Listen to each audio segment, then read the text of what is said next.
नमस्कार सभी देशवासियों को, सभी विश्ववासियों को, सभी को मेरा सादर प्रणाम। और कैसे हैं आप सब? आशा करता हूँ कि आप सब ठीक होंगे, मज़े में होंगे, हंसते खेलते बोलते होंगे। बस यही दुआ है मेरी आप सब के लिए। और आप सबका मैं बहुत बहुत धन्यवाद करता हूँ कि आप सब अपना कीमती वक्त निकाल कर मेरे चैनल पर आए और आप सब ने बहुत सहयोग किया है मुझे पिछले कुछ वीडियोस से। और आप सबका बहुत बहुत स्वागत मैं करता हूँ अपने इस चैनल पर। और आज मैं आपके लिए फिर एक नया मुद्दा लेकर आया हूँ। इसमें मैं आपको भारत के 5 महान संतों के बारे में बताऊँगा, उनसे परिचय कराऊँगा, जिनके बारे में आपने बहुत कम सुना होगा या फिर आपने सुना भी होगा पर इतना नहीं सुना होगा। तो आज मैं आपको उन 5 संतों के बारे में बताऊँगा। और यह 5 संत जो है ये किसी न किसी बात के लिए एक मिसाल भी माने जाते हैं। तो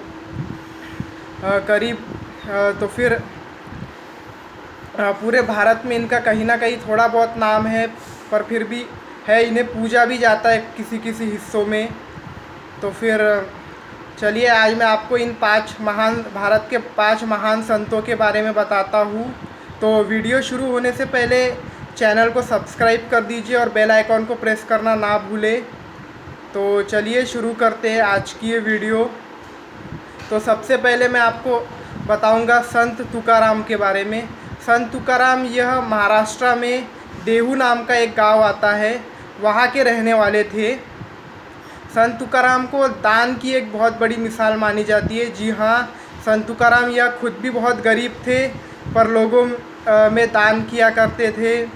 और यहाँ तक कि वो खुद भूखे रहते थे, इनका परिवार भूखा रहता था, पर लोगों में यह दान दिया करते थे। इनके पास जो कुछ भी रहता था ये दान कर देते थे। इनकी एक ज़मीन थी छोटी सी, जिसमें यह गन्ने की ऊख की खेती करते थे, पर यह सब बांट देते थे लोगों में वगैरह वगैरह।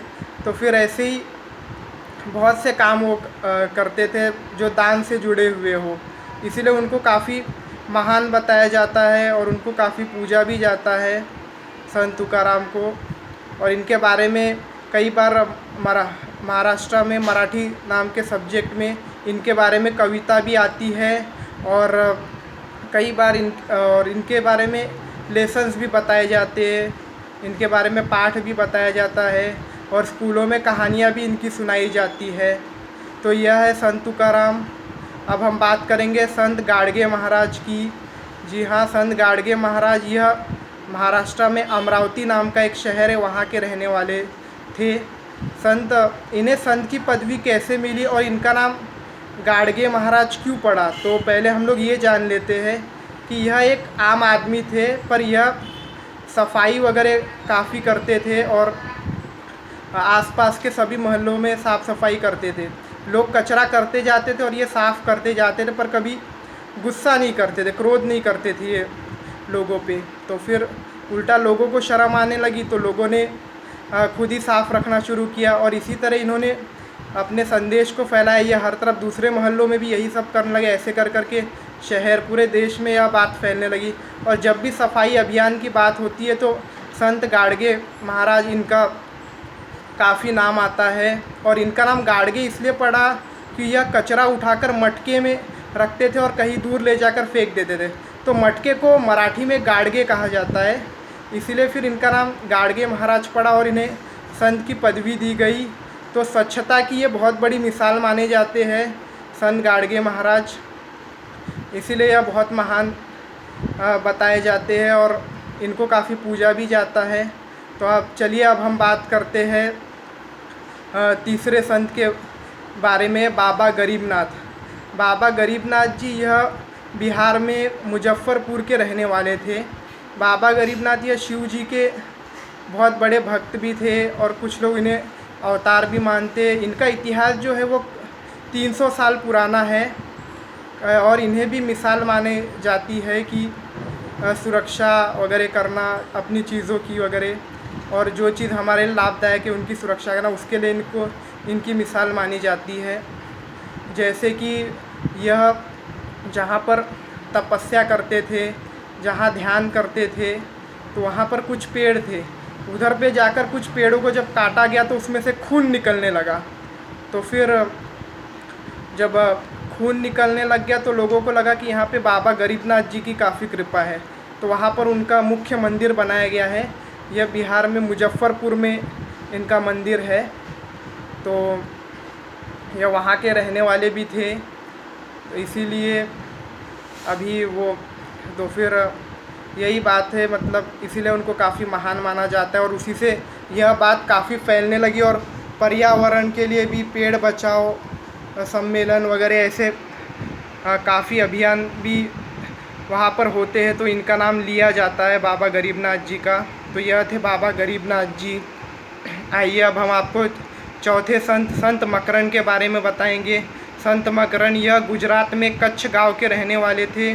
यह इनको भी दान की बहुत बड़ी मिसाल माना जाता है, पर इनको मतलब अलग रूप में दान की मिसाल मानी जाती है। बस मतलब भूखे लोगों की भूख मिटाना और प्यासे लोगों की प्यास मिटाना, जब ज़रूरत पड़े उन्हें तुरंत दे देना। यह पूरा दिन भिक्षा मांगा करते थे और शाम के वक्त उस अनाज को पकाकर निकल जाते थे। इनके पास 2 जानवर थे, एक गधा था जिसके ऊपर यह पानी लादा करते थे और एक कुत्ता था जिसके ऊपर यह अन्य लादा करते थे।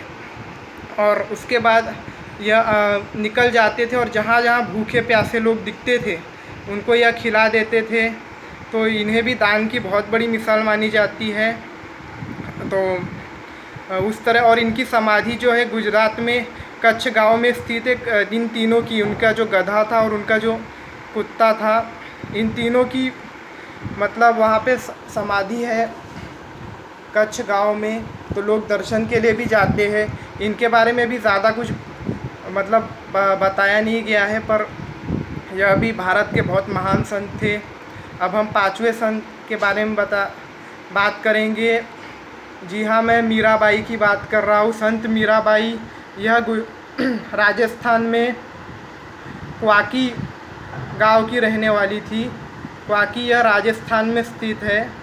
तो क्वाकी में इनका जन्म हुआ था और इनका जो मृत्यु स्थान था, जहाँ पर यह इन्होंने दुनिया से विदा ले लिया था, विश्व से, वह जगह गुजरात में आती है, द्वारिका में। यह कृष्ण भगवान की बहुत बड़ी भक्त है और इन्हें सच्ची भक्ति की मिसाल के रूप में याद किया जाता है और माना जाता है।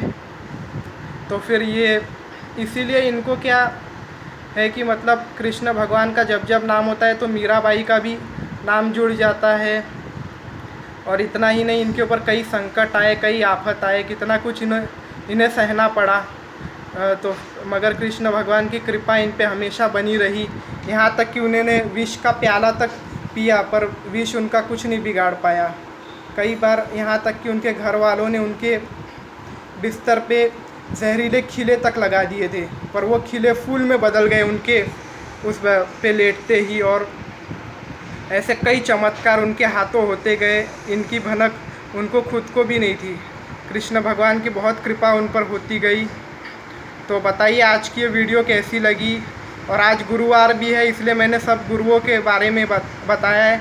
और भी मैं बहुत सारे संतों को जानता हूँ, तो मैं अगले भाग में उन्हें मेंशन करूँगा। और आप भी ऐसे कोई महान संत जानते हैं तो प्लीज़ कमेंट बॉक्स में मेंशन करें। और वीडियो कैसी लगी वो बताएं। इसको लाइक कीजिए और शेयर कीजिए ताकि और भी लोगों को पता चले कि हमारे भारत में कितने महान और विद्वान लोग रहते थे, और भी बहुत सारे हैं। तो फिर वीडियो को लाइक कीजिए, शेयर कीजिए, कमेंट्स कीजिए, और हाँ, चैनल को सब्सक्राइब कर दीजिए अगर आप नए हैं तो। बेल आइकॉन को प्रेस करना ना भूलें। तो फिर तब तक के लिए धन्यवाद, नमस्कार, जय माँ भारती, जय हिंद, जय भारत, वंदे मातरम, सत्यमेव जयते।